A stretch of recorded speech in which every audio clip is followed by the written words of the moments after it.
네, 오늘 하나님께서 주시는 말씀은 요한복음 20장 24절에서 29절입니다. 저와 여러분이 함께 합독해서 읽도록 하겠습니다. 시작. 12제자 중에 하나로서 디두모라 불리는 도마는 예수께서 오셨을 때에 함께 있지 아니한지라. 다른 제자들이 그에게 이르되 우리가 주를 보았노라 하니 도마가 이르되 내가 그의 손에 못자국을 보며 내 손가락을 그 못자국에 넣으며 내 손을 그 옆구리에 넣어 보지 않고는 믿지 아니하겠노라 하니라. 여드레를 지나서 제자들이 다시 집 안에 있을 때에 도마도 함께 있고 문들이 닫혔는데 예수께서 오사 가운데 서서 이르시되 너희에게 평강이 있을지어다 하시고 도마에게 이르시되 내 손가락을 이리 내밀어 내 손을 보고 내 손을 내밀어 내 옆구리에 넣어보라. 그리하여 믿음 없는 자가 되지 말고 믿는 자가 되라. 도마가 대답하여 이르되 나의 주님이시요 나의 하나님이시니이다. 아멘. 할렐루야. 네, 예수님께서 2000년 전에 십자가에서 죽으시고 3일 만에 부활하신 그 부활주일, 네, 오늘 우리가 함께 하나님을 예배하며 부활주일 예배로 드리고 있는데요. 여러분, 예수님이 부활하신 것을 믿으십니까? 네, 부활이란 예수님께서 죽으시고 3일 만에 다시 살아나신 것을 의미하지만 영적인 의미로 부활은요, 예수님께서 사탄을 이기신 날이에요. 지난 우리 성금요 예배 때도 나누었지만 예수님께서 마지막 숨을 거두시기 전에 하신 말씀이 뭐였죠? It is finished. 다 이루었다라는 말씀을 남기셨어요. 십자가에서 무엇을 이루신 것입니까? 그 말씀을 하시고 숨을 거두셨거든요. 자, 그런데 예수님께서 능력이 없으셨기 때문에 십자가에 달리신 것이 아니었죠. 죄인들을 위해서, 죄인들을 구원하시기 위해서, 하나님의 사랑과 그 은혜와 구원을 완성하시기 위해서 십자가에서 죽으심으로 하나님의 뜻을 다 이루신 것입니다. It is finished. 다 이루셨다라는 말씀은 마귀를 이기신 예수님의 승리의 선포였던 거예요. 사랑하는 여러분, 부활하신 주님 믿으시죠? 네. 부활은 기독교 신앙의 가장 큰 핵심이기 때문에 부활을 믿는다라는 것은 주님이 부활하신 것처럼 우리도 부활하여 하나님의 나라에 참여하게 될 것을 믿는 거예요. 그렇기 때문에 이날은 기쁜 날입니다.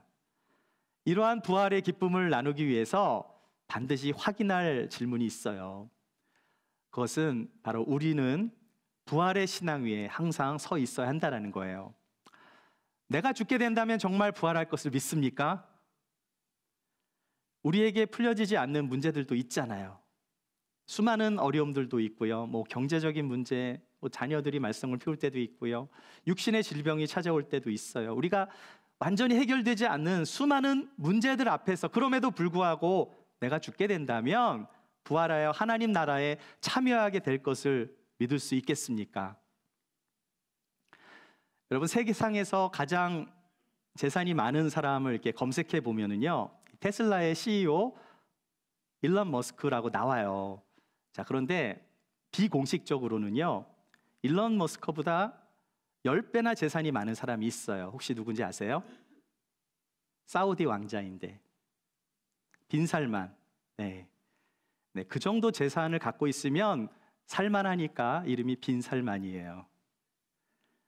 아마 재산이 2조 달러 정도 된다고 하는데, 여러분 2조 달러 그러니까 감이 잘 안 오죠? 2 트릴리언. 한국 돈으로 따지면은 2,700조. 그 정도 재산이 많은, 정말 가장 많은 사람인데요. 세계에서 가장 재산이 많은 사람일지는 모르지만 그런데 예수님을 믿지 않습니다. 여러분, 제가 질문을 드릴게요. 한번 생각해 보세요. 이 세상에서 가장 재산이 많지만 죽어서 지옥에 가야 하는 인생과 비록 이 땅에서 경제적인 문제, 자녀의 문제, 질병의 문제를 안고 살아가지만 부활의 신앙을 가지고 살아가는 사람이 있다면 여러분은 어떤 삶을 선택하시겠어요? 전자입니까? 후자입니까? 첫 번째 삶이에요? 두 번째 삶이에요? 두 번째 삶을 나는 선택할 거다. 한번 손 들어보시죠. 안 드시는 사람들은 뭘까요? 예수님을 믿는 빈살만. 그렇죠? 여러분, 이 세상의 그 어떤 것도 부활 신앙을 소유한 것보다 더 귀한 것은 없는 거예요. 이 세상의 그 어떤 것보다 영생을 얻는 것보다 귀한 것은 없는 것입니다. 그것이면 다른 것은 좀 부족해도 되잖아요. 그렇죠? 뭐 없어도 된다는 말이 아니라 그러한 것이 없어도 내가 정말 부활 신앙을 가지고 천국을 소유한 인생을 살고 있다면 모든 것을 이기고 모든 것을 견딜 수 있는 거예요. 이 구원을 이루시기 위해 예수님께서 십자가의 마지막 하신 말씀이 뭡니까? It is finished. 다 이루셨다라고 말씀하신 거예요. 여러분, 예수님의 부활 믿으시지요? 아멘. 그런데 부활은 믿지만 부활은 예수님이 하신 것이지 내 인생 가운데는 안 일어날 거라고 믿고 나와는 상관없는 그런 신앙으로 살고 있지는 않습니까? 오늘은 예수님의 제자 중에 한 사람인 도마를 통해서 예수님의 그 부활 신앙에 대해서 함께 말씀을 나누려고 하는데요. 여러분, 도마 들어보셨죠? 네, 도마 누군지 한번 말씀을 살펴보겠습니다. 24절 같이 한번 읽어보겠습니다. 시작. 12 제자 중에 하나로서 디두모라 불리는 도마는 예수께서 오셨을 때에 함께 있지 아니한지라. 도마는 누구예요? 예수님의 12 제자 중에 한 사람이에요. 자, 그런데 이 도마에게는 디두모라는 이 닉네임을 가지고 있는데 헬라어로 디드모스 하면은 이 쌍둥이라는 뜻입니다. 도마는 아람어고요. 영어로는 토마스죠. 그리고 헬라어로는 디드모스라고 하는데 그 뜻은 뭐예요? 쌍둥이. 근데 도마의 다른 쌍둥이는 성경에 나오질 않아서 우리가 알 수는 없지만 도마 그러면 우리는 어떤 마음을 갖고 있습니까? 의심 많은 제자. 그렇죠. 그렇게 배워왔는데 정말 그런 것인가 좀 말씀을 살펴보면 좋을 것 같아요. 오늘 본문에서 그 제자들, 예수님께서 제자들에게 오셨을 때 함께 있지 아니한 사람이 누구예요? 도마예요. 여기 보니까 예수께서 오셨을 때 함께 있지 아니한지라. 누가요? 도마가. 우리가 생각할 때 도마하면 의심이 많은 제자다라는 선입견이 있는데요. 저는 오늘 그러한 선입견이 어쩌면 오해일 수 있겠다라는 생각을 해보게 됩니다. 그 이유는 예수님의 제자들이 모두 부활하신 주님을 만났을 때 그 자리에 도마만 없었거든요. 한번 생각해 보세요. 예수님을 배반한 그 가룟 유다만 빼고 지금 11 제자가 남았는데 지금 그 11 제자 중에 도마만 어디 딴 데 갔다가 어딘지 모르지만 그 사이에 예수님께서 10명의 제자에게 먼저 나타나신 것입니다. 그 10명의 제자들이 예수님을 만났을 때 얼마나 놀랬겠어요. 뭐 예수님이 물론 살아 계시다라는 이야기는 아침에 소문을 듣고 들었거든요. 여러분, 예수님이 부활하셨을 때 제일 먼저 목격한 여인이 누구였죠? 막달라 마리아였거든요. 유대인의 풍습 중에는요, 죽은 시신에 기름을 바르는 그런 풍습이 있었어요. 근데 막달라 마리아가 예수님을 또 사랑했기 때문에 무덤에 무덤에 돌을 누가 치워줘야지 바를 수 있는 거잖아요. 물론 어떻게 될지 모르지만 일단 가보자. 가서 뭐 병사들이 있으면 치워주겠지라는 그런 믿음을 가지고 갔을 거예요. 자, 그래서 그런 희망을 가지고 기름을 가지고 간 건데요. 막상 가보니까 어떻게 돼 있었어요? 네, 이미 무덤을 덮고 있는 그 입구, 그 돌이 열려져 있었던 거죠. 깜짝 놀래가지고 너무 놀래서 이 막달라 마리아가 이제 베드로와 또 제자들한테 이 이야기를 한 겁니다. 여러분, 이 성경의 이야기를 만약 누군가 지어낸 스토리라면 돌이 처음 옮겨진 것을 본 사람이 여인이라고 기록하지 않았을 거예요. 왜 그렇습니까? 당시 여인은 법정에서 증인이 될 수 없었거든요. 1세기 유대 문화에서 여인의 위치는 굉장히 낮았어요. 오죽하면은 유대인 그 랍비들의 속담에는요, 이런 말이 있습니다.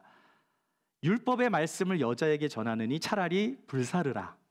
이게 랍비들이 그 당시 말했던 이야기래요. 아들을 낳으면 복이 있고 딸을 낳은 자는 화가 있도다. 누가 말했다고요? 유대인들의 랍비들이 그 당시 그렇게 말을 했었대요. 이런 문화 속에서 누군가 후대에 이 이야기를 지어낸 거라면 분명히 처음 본 사람은 베드로나 사도 요한이라든지 이런 남자들이라면 신뢰성이 있지만 여인의 말은 그런 효력이 없었기 때문에 빈 무덤을 처음 발견한 사람은 아마도 요한이라든지 베드로라든지 이런 사람일 것이다. 그렇기 때문에 이렇게 기록한 것으로 볼 때 이것은 사실이라는 거예요. 어떤 회의론자들은 이렇게 이야기를 합니다. 예수님이 부활하신 것은 원래 십자가에서 죽지 않고 잠시 기절해 있었는데 그렇게 기절한 채로 무덤에 있다가 3일 만에 깨어나셔서 무덤 밖으로 나가신 거다. 이렇게 말을 하기도 하는데요. 이건 굉장히 사실 좀 무식한 생각이에요. 왜 그렇습니까? 여러분, 로마 군인들은 사람을 죽이는데 전문가예요. 만약 죄수가 살아서 도주하게 되면 어떻게 됩니까? 처형하렸던 그 로마 군인이 대신 죽게 돼 있어요. 그렇기 때문에 죽는 것은 반드시 확인을 했어요. 그게 그들의 잡이었고요. 그러니까 예수님이 It is finished 하고 숨을 거두셨을 때 옆구리로 창을 옆구리에 찔러서 피와 물이 다 쏟아지는 것을 보고 그렇게 확인 사살까지 한 다음에 예수님께서 십자가에 내리셨을 때 숨이 멎었는지를 다 확인하고 나서 다리를 부러뜨리지 않았어요. 왜 그렇습니까? 보통 십자가형을 받고 나서 이렇게 다 했을 때 죽은 줄 알았어도 숨이 남아있는 경우에는 어떻게 해요? 빨리 죽이기 위해서 쇠망치로 다리를 분질러요. 자, 그런데 예수님은 이미 죽으셨기 때문에 뼈를 부러뜨리지 않은 것입니다. 자, 그런데 이 말씀이 나와 있습니다. 어디에 나와 있을까요? 여러분, 출애굽기 말씀을 보시면은 어린 양에 대한 규정이 있어요. 출애굽기 12장 46절을 보겠습니다. 한 집에서 먹되 그 고기를 조금도 집 밖으로 내지 말고 뼈도 꺾지 말지며, 뼈를 꺾지 말지며라는 말씀이 출애굽기 말씀에 있고요. 또 민수기 12장 말씀을 보실게요. 아침까지 그것을 조금도 남겨두지 말며 그 뼈를 하나도 꺾지 말아서 유월절 모든 율례대로 지킬 것이니라. 이건 하나님께서 모세를 통해서 유월절에 대한 법규를 말씀해 주신 거예요. 자, 만약에 예수님께서 십자가에서 죽지 않으시고 땅에 이렇게 내려왔다면 그 로마 군인들이 예수님을 볼 때 예수님이 숨이 붙어 있었다면 반드시 로마 군인은 어떻게 해요? 예수님의 다리를 꺾어 버렸을 거예요. 자, 그런데 로마의 군인들은 이미 예수님이 숨을 거두신 것을 확인했기 때문에 그럴 필요가 없었죠. 그런데 이 사건은 놀랍게도 하나님의 말씀을 이루었다라는 거예요.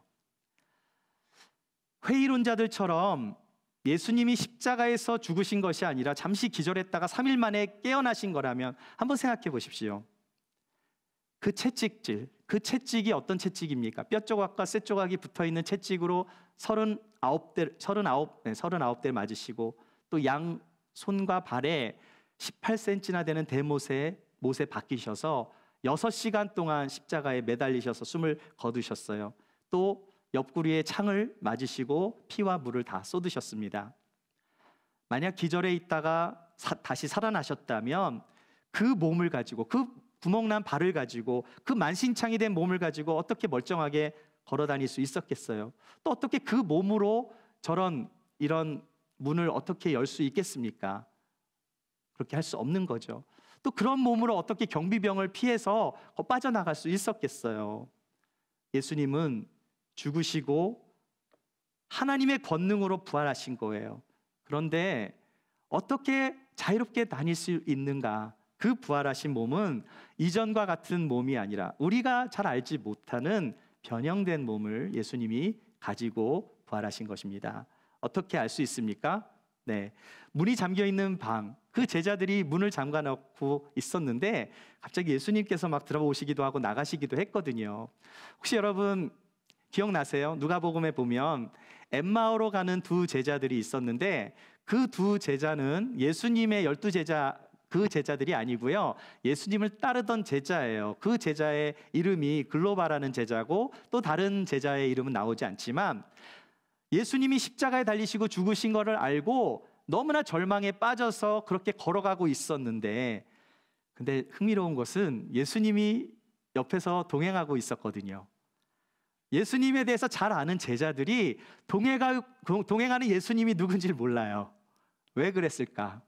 예수님의 몸이 뭔가 변형이 되고 있는 거죠. 이전하고는 좀 다른 모습으로, 다른 얼굴을 뭐 다르진 않겠지만 이전하고는 좀 달랐던 거예요. 알아보지 못했습니다.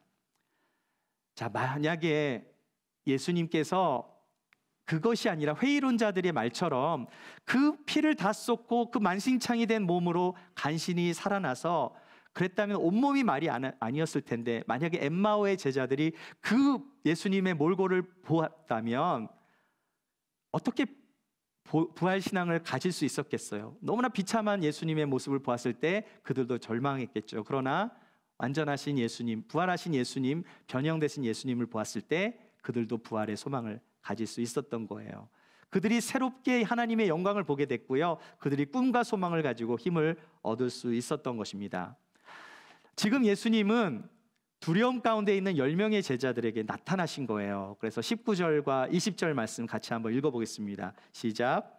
이날 곧 안식 후 첫날 저녁 때에 제자들이 유대인들을 두려워하여 모인 곳에 문들을 닫았더니 예수께서 오사 가운데 서서 이르시되 너희에게 평강이 있을지어다. 이 말씀을 하시고 손과 옆구리를 보이시니 제자들이 주를 보고 기뻐하더라. 네, 제자들은 오전에 막달라 마리아로부터 부활하신 예수님을 만났다는 이야기를 들었어요. 아직 보진 못했습니다. 설마 했는데 그날 저녁, 주일 저녁에 예수님께서 제자들에게 진짜 나타나신 거예요. 네, 제자들은 왜 문을 걸어놓고 있었을까요? 혹시라도 유대인들이 찾아올지 모르니까, 자신들이 피해를 당할지 모를까 봐 굉장히 두려웠습니다. 그래서 문을 닫고 있었는데 갑자기 예수님께서 어떻게 들어오셨는지 제자들이 모인 곳에 나타나신 거예요. 그러면서 너희에게 평강이 있을지어다. 반신반의하는 제자들에게 손과 못구멍이 난 손과 옆구리를 보여주셨어요. 예수님은 10명의 제자들에게 나타나셔서 확실한 그 부활의 증거를 보여주시기 위해서 손과 옆구리의 그 창자국을 보여주신 거예요. 그때 제자들이 예수님인 것인 걸 확인하고 너무나 기뻐했습니다. 그런데 여기 없는 제자가 있어요. 누굽니까? 도마죠. 도마는 그 자리에 없었어요. 근데 나중에 도마가 돌아왔는데 예수님을 만난 스토리를 도마가 들은 거예요. 자기가 없는 사이에 예수님이 찾아오셨다는 이야기를 들었습니다. 자, 그렇다면 도마는 주님을 만나서 손과 그 손의 못자국과 옆구리의 창자국을 보고 싶겠어요? 보고 싶지 않겠어요? 다른 제자들은 다 봤는데 자기만 보지 못한 겁니다. 여러분 같으면 보고 싶겠어요? 안 보고 싶겠어요? 네, 다른 제자들은 모두가 부활하신 예수님을 만났다는 사실에 너무나 기쁘고 감사했는데 도마만 보지 못한 거예요. 자, 아무튼 오늘 본문이 여기서부터 시작이 됩니다. 도마가 제자들에게 어떻게 말을 했을까요? 너희들 정말 예수님 봤니? 나는 못 봤는데 나는 꼭 봐야겠다. 근데 나는 그분의 손에 못자국을 넣어보고 내 손을 옆구리에 넣어보지 않고는 믿지 못하겠다. 이렇게 의심의 말을 했던 거예요. 자, 여러분, 의심은 죄예요? 아니에요? 우리는 이성을 가지고 있잖아요. 육신을 입고 있습니다. 우리는 사실 영적인 것을 사모하지만 완전한 영적인 사람은 아니에요. 육과 같이 살고 있기 때문에. 자, 그러니까 우리가 육신을 입고 있는 한 우리는 한계를 가지고 이 땅에 살아갈 수밖에 없을 거예요. 그래서 우리는 날마다 영적인 것을 사모해야 하는 거죠. 영원한 것을 사모할 때 어떤 영적인 세계를 우리가 생각할 때 때로는 고민이 될 수 있습니다. 내 육신의 생각이 너무 크기 때문에 때로는 의심을 할 때도 있을 거예요. 그런데요, 의심보다 더 나쁜 게 있다면 저는 위선이라고 생각해요. 안 믿으면서도 믿는 척하는 게 저는 더 안 좋을 수도 있다고 생각해요. 혹시라도 예수님의 부활이 안 믿어지시는 분이 계시다면 그냥 무조건 믿습니다, 믿겠습니다, 무조건 믿습니다 이런 말보다는 그 말씀이 진리인지 아닌지를 좀 진지하게 고민해 봤으면 좋겠어요. 사실 우리가 믿음이 약해지면 의심할 수 있거든요. 여러분, 세례 요한이 어땠습니까? 세례 요한이요, 성령으로 충만했을 때는 예수님을 보자마자 뭐라고 말합니까? 예수님이 메시아인 것을 알아봤고요, 나는 그분의 신발끈을 풀기도 감당하지 못하겠다라고 그렇게 이야기하면서 예수님에게 세례를 베풀어요. 그러면서 나는 물로 세례를 베풀지만 이분은 성령으로 세례를 베풀 거다고 그렇게 담대하게 선포했던 세례 요한이 그가 감옥에 갔을 때 어떻게 했습니까? 이분이 정말 메시아인가 순간 의심이 들었어요. 자기를 따르는 제자들에게 그분한테 가서 물어보라고 시킵니다. 당신이 오실 예수님인지 아니면 다른 일을 우리가 기다려야 하는지 물어보고 오라고 시켜요.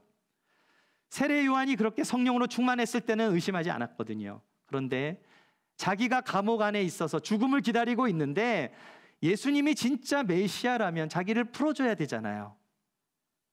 그거를 자기를 구원해 줄 거라고 기대했을지 몰라요. 그런데 감옥에 있다 보니까 얼마나 우울합니까? 또 소문들이 나죠. 예수님은 뭐 메시아다, 메시아가 아니다, 뭐 이상한 소문들이 들려오고 자신은 감옥에서 고통을 당하고 있으니 아무리 하나님의 사람인 세례 요한이라 할지라도 잠시 의심하는 마음이 들을 수 있는 거예요.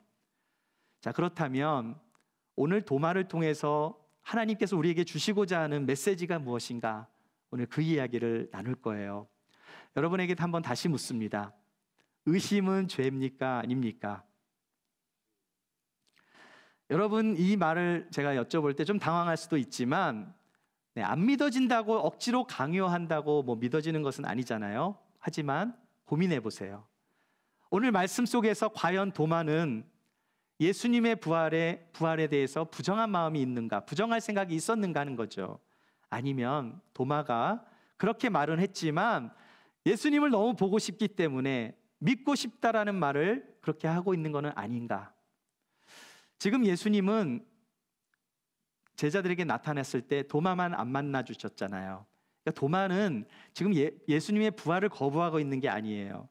나도 믿고 싶은데, 보고 싶은데 너희들처럼 직접 눈으로 봐야겠다. 지금 이 말을 하고 있는 거예요. 그러니까 도마의 이 말은 무엇입니까? 더 잘 믿고 싶은 말이 되는 거죠. 이런 마음의 의심은 죄가 아닙니다. 하나님이 중요하게 생각하시는 게 뭘까요? 그것은 우리 마음에 있는 동기예요. 우리가 생각하는 이 동기, 이게 중요한 겁니다. 그래서 오늘 말씀을 통해서 우리의 신앙을 다시 한번 점검해 봤으면 좋겠어요. 설교자가 강단에서 믿습니까? 그러면은 믿습니다. 뭐 이렇게 아멘 그러잖아요. 믿습니까? 그러면 아멘 잘 하시는데 실제 아멘 했지만 또 밖에 나가면은 그 말씀대로 안 살 때가 많잖아요. 우리는 연약하기 때문에 믿음 없이 사는 우리들의 모습을 때로는 보게 됩니다. 그런데 사랑하는 여러분, 내가 정말로 주님을 믿고 있다면, 더 나아가서 내 삶 속에 이러한 믿음이 나의 삶 속에서 증거되고 있다면 오늘 이 말씀을 통해서 내가 생각하고 고민하는 믿음이 정말 나의 믿음인지를 점검해 봤으면 좋겠어요. 성경은 우리들에게 그것을 보여주고 있습니다. 도마는요, 제자들이 예수님을 만났다는 이야기를 들었을 때 좀 시기심이 발동했을지도 몰라요. 왜 내가 없을 때 나타난 거지? 자기도 주님을 보고 싶어 했거든요. 죽으신 줄만 알았던 예수님이 다시 살아났다고 제자들이 말을 하는데 왜 만나보고 싶지 않았겠어요? 그래서 나는 직접 주님을 보고 만져보지 않고는 믿을 수 없겠다, 이렇게 말을 한 거예요. 사랑하는 여러분, 믿음과 신앙에 있어서 정말 진지하게 정직하게 고민을 갖고 하나님께 나아가는 사람에게 하나님은 반드시 우리를 만나 주십니다. 하나님은 언제나 마음의 동기를 중요하게 보세요. 주님을 거부하는 것이 아니라 주님을 찾고자 그렇게 마음을 갖는 사람들에게 하나님은 반드시 만나 주십니다. 어떻게 할 수 있을까요? 여러분, 예레미야 29장 13절 같이 읽어볼게요. 시작. 너희가 온 마음으로 나를 구하면 나를 찾을 것이요 나를 만나리라. 하나님이 하신 말씀입니다. 여러분, 자녀들 한번 생각할 때 요즘 자녀들 믿는 게 참 쉽지 않은 거 여러분 아세요? 우리가 예전에 살았던 우리 시대보다 지금의 자녀들이 더 믿기 어려운 시대의 자녀들이 살고 있습니다. 왜 그렇습니까? 사람들은 점점 진리를 잘 받아들이지 않으려고 하기 때문이에요. 왜 그것만 진리냐고. 혹시 뭐 자녀들이 그렇게 이야기해 본 적 없습니까? 예수님을 믿어야 돼. 그러면은 왜 꼭 예수님이어만 되냐고, 왜 진리는 꼭 한 길이어만 되냐고, 이것도 진리일 수 있고 저것도 진리일 수 있는데 왜 그것만 진리냐고, 이렇게 자녀들은 따질 수도 있습니다. 이게 왜 그래요? 포스트 모던 시대에 살고 있는 이 시대 사람들은 절대적 진리에 대해서 거부하는 마음이 있기 때문이에요. 나도 믿고 싶은 걸 믿겠다라는 거죠. 여러분 혹시 truthiness라는 단어, 우리 영어권 자매 truthiness 처음 보죠? 네, 이 단어가 만들어진 지가 오래되지 않았어요. 신조어입니다. 이 단어가요, 2006년도에 메리엄 웹스터라는 그 사전에서 그 해의 단어 Word of Year로 뽑힌 단어예요. 예전에는 없었던 단어입니다. 자, 이 단어의 뜻이 뭐냐면 이것은요, 어떤 사실이나 증거 때문에 그것 때문에 사실이 아니라 뭐예요? 자기가 사실인 것을 바라는 거죠. 자기가 믿고 싶은 것을 진실로 받아들인다. 어떤 팩트가 있는데 그 팩트를 진실로 받아들이는 게 아니라 내가 믿고 싶은 필링이 더 믿어지는 것. 이해가 되세요? 그러니까 한마디로 말하면 자기가 믿고 싶은 것만 진실로 받아들인다, 이런 뜻이에요. 이 단어가 왜 그 해의 단어가 됐겠습니까? 이게 지금 우리 사회를 이렇게 바꿔놓고 있기 때문에 그래요. 이건 꽃이야. 우리가 얘기하는데 내가 보니까 이건 꽃 같지가 않고 화분 같아. 뭐 화분이나 꽃이나. 근데 어디를 보느냐에 따라서 이거는 그냥 종이일 수도 있잖아요. 나는 이거 종이라고 본다고, 껍데기니까. 자기는 그렇게 믿는 거예요. 그럼 자기가 그렇게 보는 거죠. 우리가 어떤 것을 가지고 진리라고 이야기할 때 본인이 그 말씀을 자기가 것으로 해석해서 자기가 원하는 것으로 믿는다라는 거예요. 부활의 주님을 도마가 만나는 날, 도마의 마음에는 깊은 고민이 있었습니다. 나는 보고 직접 만져보지 않으면 믿을 수 없겠다. 자, 그런데 그 안에는 어떤 마음이 있는 거예요? 주님을 만나서 주님의 그 손과 옆구리를 만져보고 싶은 마음이 굉장히 컸던 거예요. 그런데 예수님은요, 그 도마의 마음을 아십니다. 그 마음을 아시고 다시 제자들에게 나타나신 거예요. 자, 그래서 26절과 27절 말씀 같이 한번 읽어보겠습니다. 시작. 여드레를 지나서 제자들이 다시 집안에 있을 때에 도마도 함께 있고 문들이 닫혔는데 예수께서 오사 가운데 서서 이르시되 너희에게 평강이 있을지어다 하시고 도마에게 이르시되 내 손가락을 이리 내밀어 내 손을 보고 내 손을 내밀어 내 옆구리에 넣어보라. 그리하여 믿음 없는 자가 되지 말고 믿는 자가 되라. 8일이 지났습니다. 평강이 있을지어다 하고 나타나신 거예요. 너무나 놀라운 일이 또 벌어진 거죠. 이번에는 감사하게도 도마가 있었습니다. 그런데 이번에도 문이 닫혔는데 갑자기 예수님이 나타나신 거예요. 도마가 얼마나 놀랐겠습니까? 제자들도 놀랐을 텐데. 자, 그런데 예수님께서 하신 말씀이 뭐예요? 평강이 있을지어다. 이전에도 뭐예요? 평강이 있을지어다. 우리 옆에 있는 분과 인사 나눌 때 평강이 있을지어다 한번 인사 한번 나누시죠. 네. 지금 깨신 분도 있습니다. 이분은 평강이 방금 깨졌어요. 사랑하는 여러분, 부활하신 주님을 여러분이 만난다면 평강이 임하게 될 줄 믿어요. 부활하신 주님을 만나면 두려움이 멈추는 거예요. 주님의 평안이 임하는 것입니다. 그리고 나서 27절에 예수님이 도마에게 이런 말씀하세요.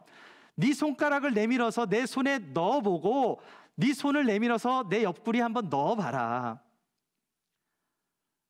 이 이야기를 도마가 들었을 때 도마가 예수님의 옆구리에 손을 넣었겠습니까? 안 넣었겠습니까? 여러분 같으면 만져보겠어요? 예수님이 바로 앞에 나타나셨는데 안 계셨을 때는 넣어보겠다라고 생각을 했지만 진짜 나타났는데 굳이 뭐 넣어볼 필요가 있을까요? 네. 성경에는 도마는 만져보고 싶었지만 진짜 만졌는지 안 만졌는지는 우리는 몰라요. 하지만 도마가 뭐라고 고백합니까? 도마가 대답하여 이르되 나의 주님이시요 나의 하나님이시이다. 주님은 나의 주님이시요 나의 하나님이시니이다. 도마가 예수님을 만났을 때 그렇게 고백을 한 거예요. 도마가 부활하신 주님을 만났을 때 제일 먼저 한 고백, 주님은 나의 주님이십니다. 나의 하나님이심을 고백했어요. 저는 이 고백이 부활주의를 맞는 저와 여러분의 고백이 되시길 축복합니다. 우리가 부활의 주님을 만나게 된다면 주님이 하나님이심을 고백할 수밖에 없을 거예요. 주님을 정말 믿고 싶다, 내가 정말 주님을 믿습니다라고 고민하는 사람들에게 하나님 반드시 찾아와 주십니다. 주님은 우리가 때로는 인격적으로 못 만났다 하더라도 포기하면 안 되는 거예요. 왜 그렇습니까? 주님이 찾아오시기 때문에. 사랑하는 여러분, 부활의 주님을 믿으시죠? 놀라운 사실은요, 예수님께서 도마가 이전에 했던 말을 다 아시고 계시다는 거예요. 도마가 예수님을 만났을 때 주님, 나는 주님의 손과 옆구리에 손을 넣어보고 싶어요. 도마가 이런 이야기를 한 적이 없어요. 누구한테 했습니까? 도마는 제자들하고 있을 때 8일 전에 제자들이 다 만나고 자기만 못 만났을 때 나는 주님의 손에 손가락을 넣어보고 옆구리에 손을 넣어보지 않고는 믿을 수 없어라고 고백한 거는 제자들한테 했지 예수님한테 하지 않은 거예요. 그런데 예수님은 도마를 보자마자 내 손가락에 넣어봐라, 내 옆구리에 손을 넣어보라고 말씀하고 있다라는 거예요. 그렇다면 뭡니까? 예수님은 그 도마의 모든 것을 다 알고 계시다라는 거죠. 너무나 놀랍지 않아요, 여러분? 하나님은 우리의 모든 것을 아세요. 주님은 우리의 모든 고민을 아시는 거예요. 우리의 모든 아픔도 아십니다. 때로는 우리가 믿음이 연약한 것도 아세요. 그것을 보시고 주님께서 다시 제자들한테 찾아온 거예요. 그때는 도마도 있었습니다. 네가 정말 손과 옆구리에 손을 넣어야만 믿을 수 있다면 그렇게 해봐. 그런데 너는 나를 본고로 믿느냐? 보지 못하고 믿는 자들은 복되도다라고 말씀하신 거예요. 사랑하는 여러분, 주님은 모든 것을 알고 계세요. 이것이 바로 부활신앙이에요. 부활신앙을 믿는다라는 것은 도마에게 나타나셔서 만져보라고만 말씀하신 것이 아니라 너의 생각, 너의 마음, 네가 알고 있는 모든 것, 너의 모든 고민을 알고 있다라고 주님 말씀하시는 거예요. 네가 지금 고민하는 것, 때로는 우리가 무엇을 고민하는지도 모를 때도 있습니다. 그런데 주님은 알고 계세요. 너희가 보지 못하고 알지 못하는 것을 내가 안다. 그러나 보지 못하고 믿는 자들은 복되도다. 이 말씀은 현재를 살아가는 우리들에게 꼭 필요한 말씀입니다. 왜냐하면 우리는 제자들처럼 직접 주님을 보진 못했거든요. 우리는 말씀을 통해서 또 성령을 통해서 또 하나님의 은혜를 통해서 우리는 주님을 만난 거지 직접 눈으로는 보지 못했어요. 그런데 뭐라고 말씀하십니까? 너는 나를 보고 믿느냐? 보지 못하고 믿는 자들은 복되도다. 이 말씀은 지금 사는 우리들에게 주시는 말씀인 거예요. 안 보고 믿을 수 있는 것은 무엇입니까? 때로는 우리의 인생이 무의미하고 사는 게 무엇인지 잘 모를 때, 그럴 때가 찾아와요. 뜻하지 않은 병마가 찾아오기도 합니다. 마음이 공허하고 외로울 때도 있어요. 감당하기 힘든 고난이 찾아오고 갑작스러운 사고를 당할 때도 있습니다. 이때 우리에게 필요한 게 뭐예요? 부활신앙인 거예요. 나에게 어떠한 어려움이 찾아온다 할지라도 주님을 신뢰하고 그분을 믿는 마음, 설령 나에게 죽음과 같은 절망이 찾아온다 할지라도 하나님이 나를 일으켜 세워줄 수 있겠다라고 믿는 것, 이것이 바로 부활 소망을 갖는 부활의 신앙인 것입니다. 사랑하는 여러분, 부활의 신앙을 가진 사람은 내가 힘들고 어려울 때도, 절망 가운데 있을 때도 찬양을 할 수 있는 거예요. 내가 고통 가운데 있다 할지라도 주님을 노래할 수 있습니다. 무엇 때문입니까? 부활의 주님이 나를 고난에서 건너가게 해주실 분이기 때문에. 우리가 부활신앙으로 살아간다면 어떠한 어려움과 절망 중에서도 주님을 찬양하며 예배를 멈추지 않을 거예요. 하나님은 언제나 우리와 함께 하십니다. 믿으십니까? 우리가 하나님을 못 느낄 때도 있지만 하나님이 안 계셔서 못 느끼는 게 아니죠. 우리가 못 느끼는 것뿐이죠. 주님은 언제나 우리와 함께 하십니다. 절망과 위기 속에서 우리가 주님을 만난다면 우리는 고난 중에서도 하나님께 감사할 수 있을 거예요. 오늘 부활절입니다. 그 부활의 주님을 우리가 믿는다면 살아계신 하나님을 믿으시기 바랍니다. 그 주님을 만나시기 바랍니다. 이스라엘의 하나님은 찬송 중에 거하시는 하나님이세요. 우리가 하나님을 찬양하고 예배할 때 주님은 우리를 만나 주십니다. 도마가 그렇게 간절히 예수님을 만나고자 했을 때 예수님은 만나 주신 거예요. 우리의 삶의 예배가 회복될 때 진정으로 하나님을 만날 수 있습니다. 너는 나를 보고 믿느냐? 보지 못하고 믿는 자는 복되도다.